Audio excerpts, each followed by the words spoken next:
তুমি কেন ফজরের নামাজ একটা বছর কোনো দিন ফজরের নামাজ পড়তে পারলা না? যুবক, তোমাদের মধ্যে যারা ফজরের নামাজ পড়ো না, তোমার মতো অসভ্য, তোমার মতো নির্লজ্জ, বেহায়া তুমি খোদার জমিনে হাঁটো কেমনে? তুমি মাটির তলে হাঁটতে পারো না? তোমার মতো অসভ্য আর কোনো মানুষ হয়নি বেটা, বেহায়া কোথাকার।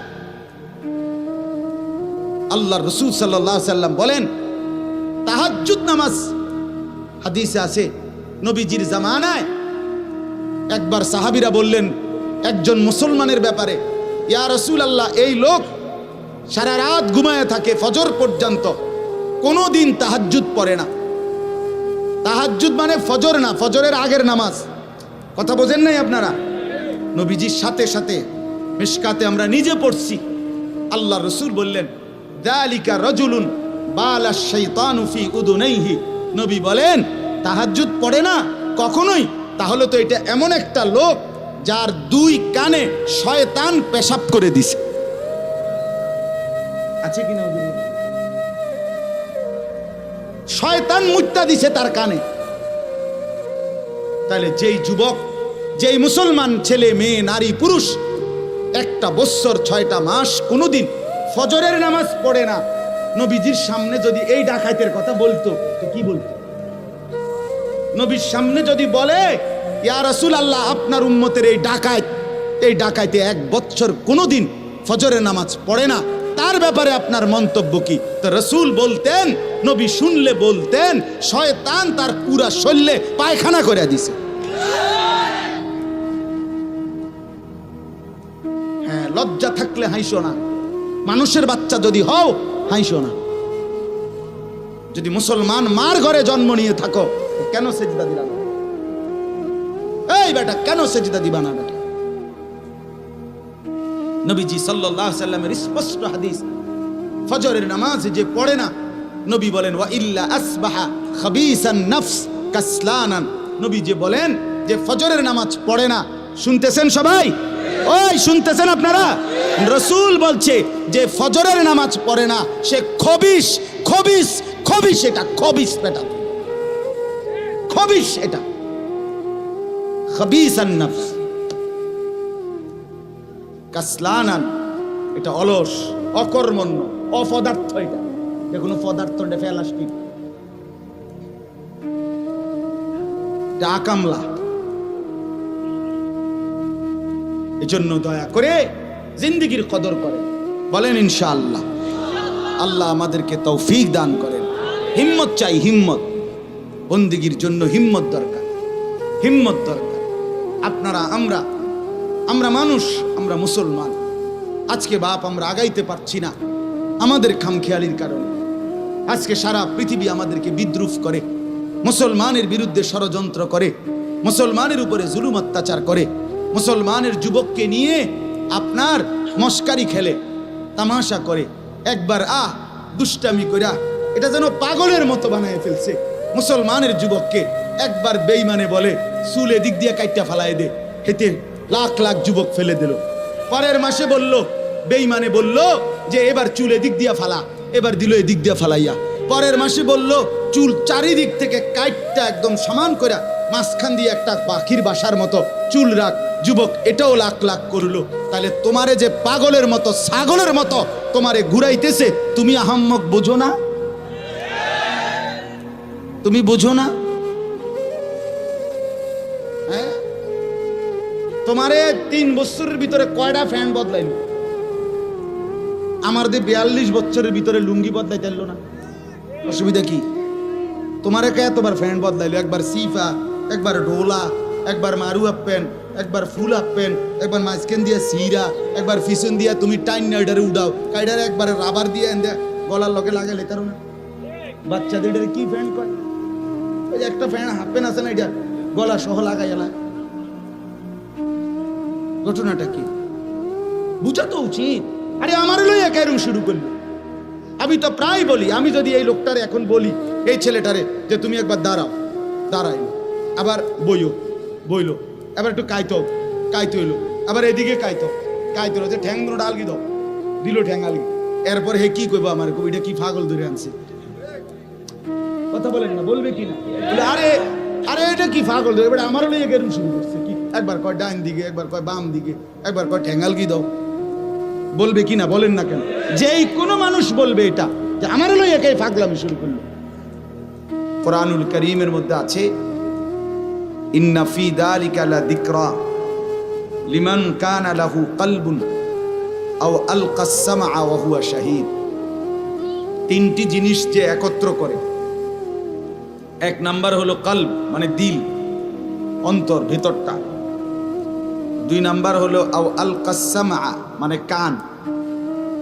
তিন নাম্বার হলো ওয়া হুয়া শাহীদ, সে নিজে সশরীরে সচক্ষে উপস্থিত, মানে চোখ, চোখে শোনা মানে চোখে দেখা মানে তো সশরীরে আছে, ঠিক না বলেন? যে দিল, কান, চোখ, আল্লাহ বলেন এই তিনটা একত্র করে শুনবে, নিশ্চয়ই তার জন্য আমার এই কোরআনের মধ্যে অবশ্যই নসিহত আছেই আছে, অবশ্যই উপদেশ আছেই আছে। সুবহান। তাহলে শর্ত হলো তিনটাকে একত্র করা, দিল, কান, চোখ একসাথ করা, একসাথ একত্র করলে ইনশাআল্লাহ তিনটাই যদি সজাগ রাখেন, অন্তর দিয়ে উপলব্ধি করলেন, মনোযোগ দিয়ে কান দিয়ে শুনলেন, সচক্ষে দেখলেন, এই তিনটা মিলাইলে ইনশাআল্লাহ জিন্দেগি বদলাবে, আল্লাহর কোরআন থেকে পরিবর্তন আসবে, জীবনটা গঠন করার মানসিকতা আসবে। এজন্য দয়া করে প্রত্যেকেই মনোযোগী হন। কোরআনুল কারীমের মধ্যে বহুভাবে আল্লাহ তাআলা বলছেন বান্দা গাফিল হইও, গাফিল হইও। আমাদের প্রিয় নবী সাল্লাল্লাহু আলাইহি ওয়াসাল্লাম, যার একটি মিনিটও বেহুদা নষ্ট হয় নাই, দিবা নিশি 24 ঘন্টা যিনি কোনো না কোনো ফিকিরে থাকতেন, কোনো না কোনো টেনশনে চিন্তায় থাকতেন। হাদিসের মধ্যে আছে কানা রাসূলুল্লাহ সাল্লাল্লাহু আলাইহি ওয়াসাল্লাম মুতাওয়াসিল আল আহজান দাইমাল ফিক্র। সাহাবীরা বলেন রাসূলুল্লাহ সাল্লাল্লাহু আলাইহি ওয়াসাল্লাম, সাহাবায়ে কেরাম বলেন যে নবীজিকে সারাক্ষণ দেখলে মনে হইতো দুইটা অবস্থা, মুতাওয়াসিল আল আহজান ধারাবাহিকভাবে চিন্তিত, দাইমাল ফিক্র সারাক্ষণ কোনো না কোনো চিন্তা করতেছে। মানুষ, এটা আমরাও তো বলি, মানুষের চেহারা দেখলেই মানুষ বলে ভাই কোনো পেরেশানিতে আছেন, এই চেহারায় বুঝায়। ভাই কোনো চিন্তা, খুব কোনো গভীর চিন্তা করতেছেন, আপনি কেউ কোনো খুব বিপদে আছেন, চেহারা ফুটে ওঠে। সাহাবীরা বলতেন নবী সাল্লাল্লাহু আলাইহি ওয়াসাল্লামের চেহারা মোবারক দেখলেই মনে হইতো তিনি চিন্তিত, তিনি ভাবতেছেন কিছু না কিছু, কিছু না কিছু ভাবতেছেন। আর কি করা যায় উম্মতের জন্য, মানুষের জন্য, এই ছিল তার দিবারাত্রির ভাবনা। আরো কি করতে পারে? দাওয়াত ও তাবলীগের সারা বিশ্বব্যাপী মেহনতের বরকতের মূল কারণ এটা একটা। হযরত মাওলানা ইলিয়াস রাহমাতুল্লাহি আলাইহি, যার মেহনতে, যার ফিকিরে আল্লাহ তাআলা দাওয়াত ও তাবলীগের এই মেহনতকে সারা পৃথিবীতে আম করেছেন, ওনার জীবনীতে আছে উনি রাত্রিবেলাও ঘরের মধ্যে অস্থিরভাবে নিজের ঘরের ভিতরে পায়চারি করতেন, হাঁটাহাঁটি করতেন, এদিক থেকে ওইদিক, ওইদিক থেকে এদিক। ওনার বিবি বলতেন এতটা রাত, এরপরও আপনার অস্থিরতা কিসের? কি ভাবতেছেন আপনি? এমন করেন কা? তো তিনি বলতেন বিবিকে, শোনো, আমার হৃদয়ের ভিতরে যে অস্থিরতা, পেরেশানি, এই অস্থিরতা যদি তোমার হৃদয়েও তৈরি হতো তাহলে বিনিদ্র রজনী, ঘুমহীন রাত একজনের বদলে আমাদের দুইজনেরই বিনিদ্র রজনী হয়ে যেত। আমরা দুইজনই রাত ঘুম ছাড়া কাটাইতাম। আমার হৃদয়ে অস্থিরতা, অন্তরের পেরেশানি আমাকে ঘুমাইতে দেয়। ইসলাহি নিসাব হাকিমুল উম্মত মুজাদ্দিদুল মিল্লাত হযরত মাওলানা শাহ আশরাফ আলী থানভী রহমাতুল্লাহ আলাইহির 11টি কিতাবের সমন্বয়ে একটা সংকলন আছে, ইসলাহি নিসাব নাম, বাংলা অনুবাদও হয়েছে এই নামেই, ইসলাহি নিসাব। ওটার শুরুতে আছে হাকিমুল উম্মত থানভী রহমাতুল্লাহ আলাইহি বলতেন, উম্মতের কথা যখন, মানুষের কথা আমার যখন মনে হয়, তো অস্থিরতায় আমার ভোগ ক্ষুধা চলে যায় আর রাতের ঘুম হারাম হয়ে যায়। भूख उड़ जाती है, नींद खत्म हो जाती है और करवटे बदलते बदलते रात खत्म हो जाती है। এবং বিছানায় এপাশ ওপাশ করতে করতেই অস্থির ভাবে রাত শেষ হয়ে যায়। হায় কি হবে উম্মত। এজন্য বললাম ভাই, ফিকির চাই। তো রাসূলুল্লাহ সাল্লাল্লাহু আলাইহি সাল্লাম এতটা ফিকিরমান থাকার পরেও আল্লাহ তাআলা সেই নবীকে পর্যন্ত বলতেছেন, ওয়ালা তাকুম মিনাল গাফিলিন। বন্ধু আমার, নবী আমার, গাফেল হইয়েন না, গাফেলদের অন্তর্ভুক্ত হইয়েন না, গাফেলদের অন্তর্ভুক্ত হইয়েন না। অথচ উনি গাফেল হইছে কখন? কথা বলেন না। নবীজি গাফেল ছিলেন? আল্লাহ থেকে গাফেল ছিলেন? দিন প্রচার থেকে গাফেল ছিলেন? ইবাদত বন্দিগি থেকে গাফেল ছিলেন? আম্মা জান আয়েশা রাদিয়াল্লাহু তাআলা আনহা বলেন, কানা রাসূলুল্লাহ সাল্লাল্লাহু আলাইহি ওয়াসাল্লাম ইয়াযকুরুল্লাহ ফি কুল্লি আহয়ানি। নবী সাল্লাল্লাহু আলাইহি সাল্লাম আল্লাহ তাআলার জিকির করতেন, স্মরণ করতেন সারাক্ষণ। ফি কুল্লি আহয়ান, সারাক্ষণ আল্লাহ তাআলার জিকিরে স্মরণে থাকতেন। অথচ এর পরেও আল্লাহ তাআলা উনাকে বলেন, ওয়ালা তাকুম মিনাল গাফিলিন, আপনি গাফেলদের অন্তর্ভুক্ত হইয়েন না। আল্লাহ কোরআনে বলেন, ফাইদা ফারাগতা ফানসাব। সারাদিন বন্ধু আপনি মানুষকে দাওয়াত, তাবলীগ, ইমানের দাওয়াত, জিহাদ, মসজিদে ইমামতি, সাহাবীদেরকে দ্বীন শিখানো, আপনার উম্মতের আত্মশুদ্ধি, তাজকিয়া, এরকম বহু লাইনে মেহনত করার পরেও রাত্রিবেলা যখন একাকী হবেন, অবসর হবেন, আল্লাহ বলে তো বাকিটা রাত অবসর কাটাবেন না, ফানসাব, বরং তাহাজ্জুদের বন্দিগিতে একাকী এবার আমি মাওলার সাথে বন্দিগিতে লেগেছে। এ কথা বলেন নাই সারাদিন আপনি পরিশ্রম করছেন, কত কাজ করছেন, কত দিকে কত ছুটাছুটি করছেন, এবার রাতটা পুরা ঘুমান। আল্লাহ বলে না বন্ধু, ফানসাব, রাত্রিবেলা আবার মেহনত করেন, আবার পরিশ্রম করেন। এবার যেন নবী জিজ্ঞেস করলো কি মেহনত করব? তা আল্লাহ তাআলা বলেন, ইয়া আইয়ুহাল মুজাম্মিল কুমিল লাইলা ইল্লা কালিলা।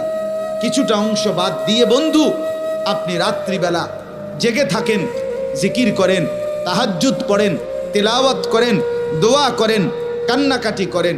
সারাদিন লোকের মাঝে আপনি ছিলেন, আপনাকে বন্ধু মানুষের সাথে আমি দেখছি, তখনও ভালো লাগছে, আর এখন রাত গভীরে আপনাকে আমার একা দেখতে মন চায়, শুধু আমি দেখব আপনাকে, আপনি ভাববেন আমাকে। हम यहां से तुम वहां से दोनों जानिब से इशारा हुआ। এখান থেকে তিনি, আমি সেখান থেকে তিনি, দুই দিক থেকে ইশারা। রাত গভীরে হয়, রাত গভীরে তাহাজ্জুদের ওয়াক্তে বান্দা বলে, আল্লাহ আমি আপনাকে ভালোবাসি।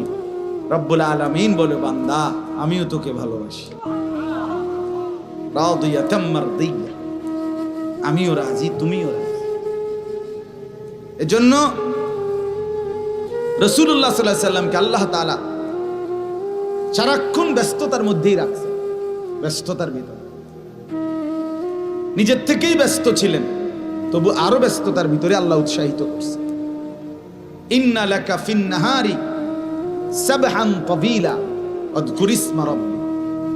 আল্লাহ বলেন, আমি দেখতেছি বন্ধু সারাটা দিন আপনার লম্বা পরিশ্রম, সাবহান তাবিলা, সারা দিনে আপনি খুব পরিশ্রম করেন, কত কত কাজ করেন মানুষের জন্য, কবি ইধার কবি উধার, কখনো এদিকে কখনো সেদিকে, কবি জমি পর কবি আরশ পর, কবি দর বদর, কখনো নিচে কখনো উপরে, কখনো দুয়ারে দুয়ারে আপনি কালেমার ফেরি করেন, ইমানের ফেরি করেন, আপনি আখিরাতের ফেরি করেন, কালেমার দাওয়াত দেন। তবুও আপনাকে বলতেছি, এত ব্যস্ততার ভিতর দিয়েও ওয়াযকুর ইসমা রাব্বিক, আপনি আপনার রবের জিকির, আল্লাহর নামের তাসবিহ এটা চালু রাখেন। তাহলে অবসর দিছে কখন? মোবাইল টিপ তো দিছে কখন? কথা বলেন না কেন? 1 থেকে 1.5 ঘন্টা লাগাইয়া বুটমুড়ি খাইতে দিছে কখন? বলেন। 10 মিনিট লাগাইয়া পান খাইবার টাইম দিছে কখন? কথা বলেন। লোকজন নিয়া চা বন বিড়ি আরে গপসপ মারনের টাইম দিছে কখন? এতগুলো কথা বলার অর্থ হলো, আমার প্রতিদিনকার বয়ানে আমি চেষ্টা করি এই কথাটা বলতে, যে আন্তরিকতা চাই, মনোযোগ চাই, আগ্রহ থাকা চাই, মানার মানসিকতা থাকা চাই, গ্রহণ করার ইচ্ছা থাকা চাই। খোদার কসম নইলে বদলাবে না।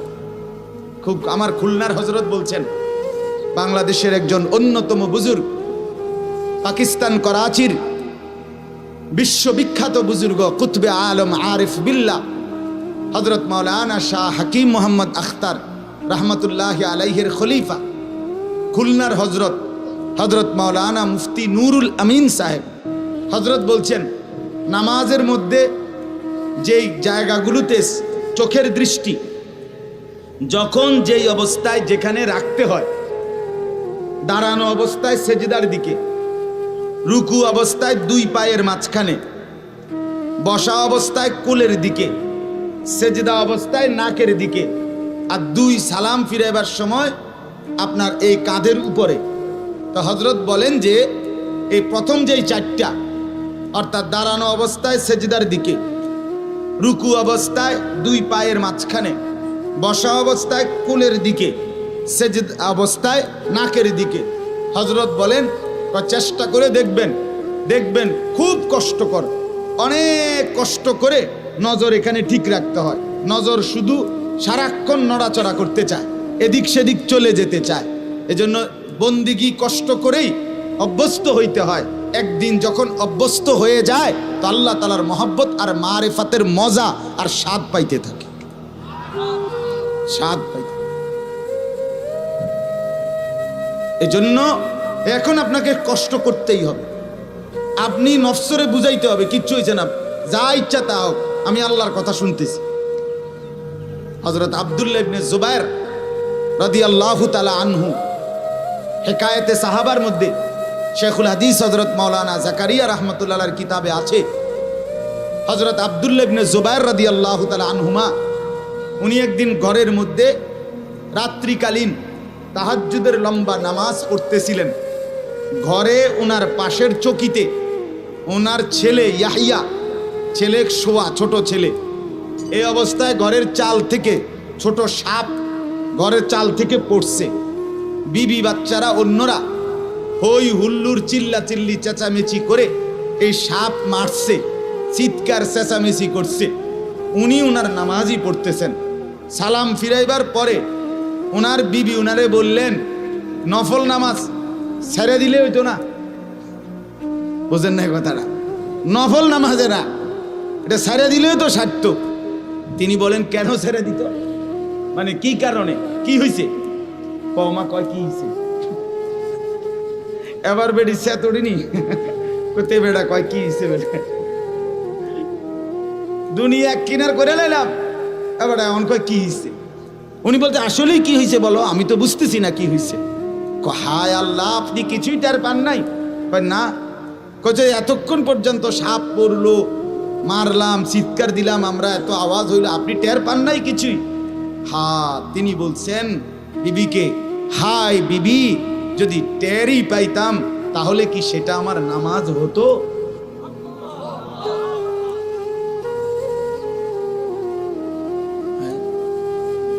তাহলে কি সেটা আমার নামাজ হতো?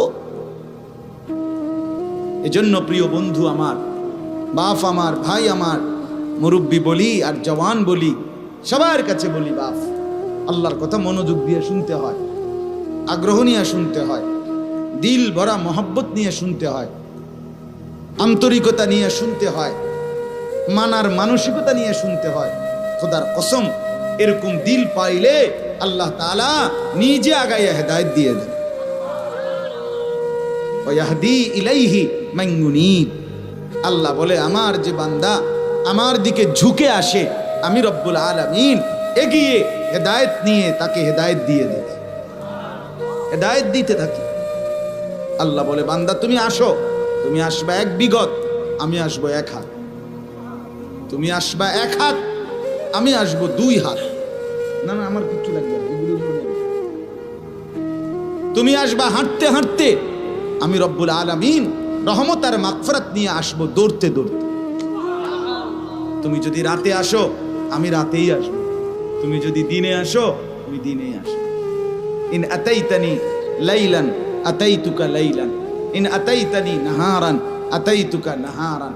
আল্লাহ বলে বান্দা তুমি গুনাহ নিয়ে যদি মাফ চাইতে রাতে আসো, আমি মাগফিরাত নিয়ে তোমার কাছে রাতেই আসবো। তুমি গুনাহ নিয়ে যদি দিনের আলোতে আসো, আমি মাগফিরাত নিয়ে তোমার কাছে দিনের আলোতেই আসবো।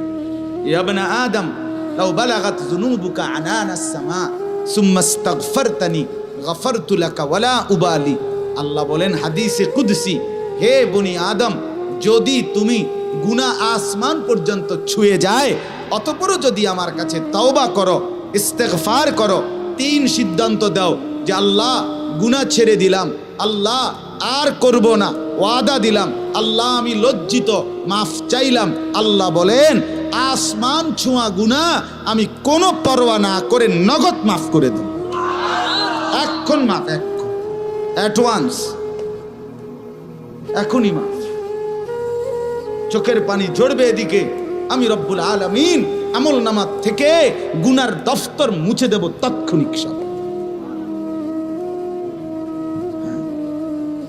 লাউ আন্নাকা আতাইতানি বিকিরাবিল আরদি খাতায়া লা আতাইতুকা বিকিরাবিহা মাগফিরা সুম্মা ইস্তাগফারতানি লা তুশরিকু বি শাইআ লা আতাইতুকা বিকিরাবিহা মাগফিরা। আল্লাহ বলে বান্দা জমিনে বালু কণা যেই পরিমাণ, বালুর কণা, এই জমিনে পৃথিবীর মধ্যে বালুর কণা কয় লাখ হইব? 10 লাখ, 10 লাখ, 10 কোটি। আপনার 14 গোষ্ঠী কন্যা পারবো? কথা বলেন। তো আল্লাহ তাআলা বলেন বান্দা জমিনের বালুর কণা যেই পরিমাণ, তোমার গুনাহ যদি হয় সেই পরিমাণ, সেই গুনাহ নিয়েও যদি তুমি আমার কাছে আসো আর শিরিক মুক্ত ঈমান নিয়া, আমার সাথে আর কারো শিরিক করো নাই, শিরিক মুক্ত ঈমান নিয়ে যদি তওবা করো, 3 শর্ত তওবা। তওবা মানে 3 জিনিস। কয় জিনিস? আবার বলেন। 1 নাম্বার গুনাহ ছেড়ে দিলাম, বলেন। 2 নাম্বার আর করব না, ওয়াদা দিলাম। 3 নাম্বার লজ্জিত, আমি মাফ চাইলাম। এই 3টা হইতে হবে একসাথে। আল্লাহ বলেন এরকম তওবা যদি আমি পাই, আমি তো দিল জানি, আমি যেমন মুখের কথা বুঝি, আমি তোমার অন্তরের কথাও বুঝি। আল্লাহ বলেন সত্যিকারে এমন তওবা যদি হয়, তাহলে আমি আল্লাহ সমপরিমাণ মাগফিরাত নিয়ে তোমার কাছে আসব। হ্যাঁ, শর্ত হইল তওবা তওবার মতো হইতে হইব। ও বিড়ি খাইতে খাইতে আস্তাগফিরুল্লাহ, আমনের এই আস্তাগফিরুল্লাহর রূপে আস্তাগফিরুল্লাহ বোঝেন নাই? আমনের আস্তাগফিরুল্লাহর উর্ফে কি?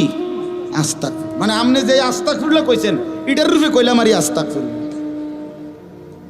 এই বিড়ি খাই না আস্তাগফিরুল্লাহ, মানে টেলিভিশনে বেডি চাইতে আছেন, টেলিভিশনে না চা দোকানে বসে আর মুখে আস্তাগফিরুল্লাহ আস্তাগ, কি তো ওইটি কি শুরু হলো? দেশটা কি শুরু হলো? মানে আমনে যেটি চাইতে আছেন এটি শুরু হয়েছে। আর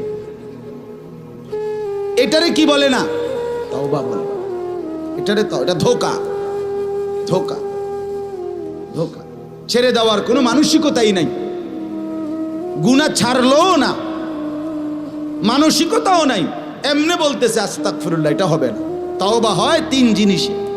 ছেড়ে দিলাম, আর করব না, ওয়াদা দিলাম, লজ্জিত, আমি মাফ চাইলাম। আল্লাহ বলেন এমন দিল ওয়ালা তওবা যদি আমি পাই, তো আমি 90 বছরের গুনাহগার পাপীকেও 1 নিমিষে মাফ করে দেব। আল্লাহ আমাদেরকে তৌফিক দান করেন, আল্লাহ আমাদেরকে বুঝ দান করেন। এজন্য বাপ আমার, বন্ধু আমার, আমি প্রতিদিন কিছুক্ষণ সময় ব্যয় করি এই কথার উপরে যে মনোযোগ চাই। আন্তরিকতা চাই। মসজিদে জুমার বয়ান হয়, মুরব্বীরা প্রথম কাতারে এই বাপ চাচা জেডারা, হুজুরের ওয়াজ শুরু, এবারে জুরানি শুরু। এই যে গেড়ি হালাইলো মানে গাঁট, এই যে জুরানি শুরু। এবার হুজুর যতক্ষণ ওয়াজ করে হাবড়া জুড়াই তত, এরপরে হুজুরের ওয়াজ শেষ, ওনার জুরানি শেষ। এখন যদি উনারে জিগান চাচা আজ জুড়াইতেন না, তখন উনি বলবো আমি তো জুড়াইলাম হইলে, কিন্তু হুজুরকে ওয়াজ বন্ধ করলো, তো হুজুরের দোষ। হুজুরের কোন আরো ওয়াজ করতো, তাহলে আমার জুরানিও দেখেন। আজীব মানুষ, আজীব মানুষ। এমনি আসলে, এমনি শুনলে কিয়ামত পর্যন্ত পরিবর্তন হবে, দিল বদলাবে না। ছেলেরা মসজিদের পিছন দিক দিয়ে বসে এই ঠেলা ঠেলি, ধাক্কা ধাক্কি, খুসাখুসি, কেউ শার্ট ধরে টান দেয়, কেউ টুপি ধরে টান দেয়, কেউ প্যান্ট ধরে টান দেয়, কেউ মোবাইল টিপে, কেউ হাসি মজাক ফালত্রামি। এই ফালতু কাজ করলে, এভাবে যদি সে 50 বছরও মসজিদে আসে যায়, তার জিন্দিগির কোনো পরিবর্তন হয় না বাপ। এজন্য আজকে আমি সবসময় বলি, বাস্তবিক অর্থে যথাযথ আন্তরিকতার মনোযোগ থাকলে, আগ্রহ থাকলে, মানার মানসিকতা থাকলে, খোদার কসম আমাদের মসজিদগুলোতে প্রত্যেক জুমার নামাজে ইমাম সাহেব এবং খতিব সাহেবরা যেই বয়ান করে উম্মতের হেদায়েতের জন্য, এই বয়ানই, জুমার বয়ানই যথেষ্ট। কিন্তু সত্যিকার সমস্যা কোথায়? মানসিকতা নাই, দিলের মধ্যে অনুভূতি নাই, মানার কোনো প্রেরণাই নাই। আমরার হুজুর, আমরার ইমাম সাহেব, আর এবার আর কিতা করবো, এবার কিতা করবো, আপনার ইমাম সাহেব হয়েছে দেখতে আমরা পৌঁছে গেছে। এটা একটা অসভ্য কথা না? বলেন না কেন? এটা কেমন কথা বললেন? আমরার ইমাম সাহেব অনেক সময় মাহফিলে বহুত পর আফসোস লাগে, ও বলে যে হুজুর আসরের পরে কেউ ওয়াজ করবো, আমরার ইমাম সাহেব হেরা টুকটাক কিছু কথা টথা কইব, মানে এটাকে যেভাবে বর্ণনা করে, মানে এটা ফালতু। এটা কোনো ইনসাফ হইল? কথা বলেন, এটা ইনসাফ হইল?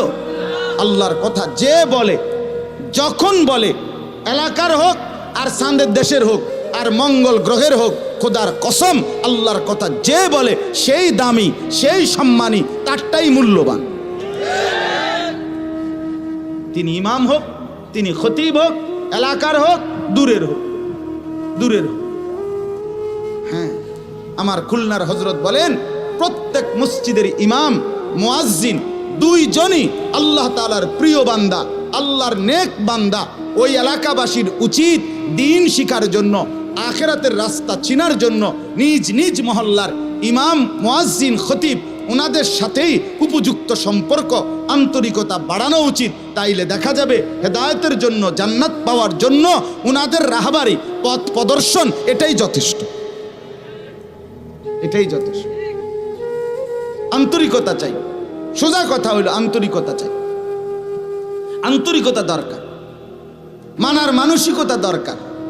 এই জন্য ইনশাআল্লাহ আজকের থেকে ওয়াদা দেন, এই যারা এতক্ষণ শুনলেন মনোযোগ দিয়া, তারা ওয়াদা করেন যে মসজিদে জুম্মার বয়ান, দাওয়াত ও তাবলীগের সাথীদের বয়ান, এরপরে খানকা আল্লাহওয়ালা পীর বুজুর্গদের বয়ান, এরকম ওয়াজ মাহফিল, বিভিন্ন মহল্লায় মসজিদে মাদ্রাসার ইসলাহি বয়ান, সব ক্ষেত্রে যখনই আল্লাহর কথা হয়, নেক কথা হয়, সেটা শতভাগ মনোযোগ, আন্তরিকতা, মানার মানসিকতা নিয়ে শুনবেন। বলেন ইনশাআল্লাহ।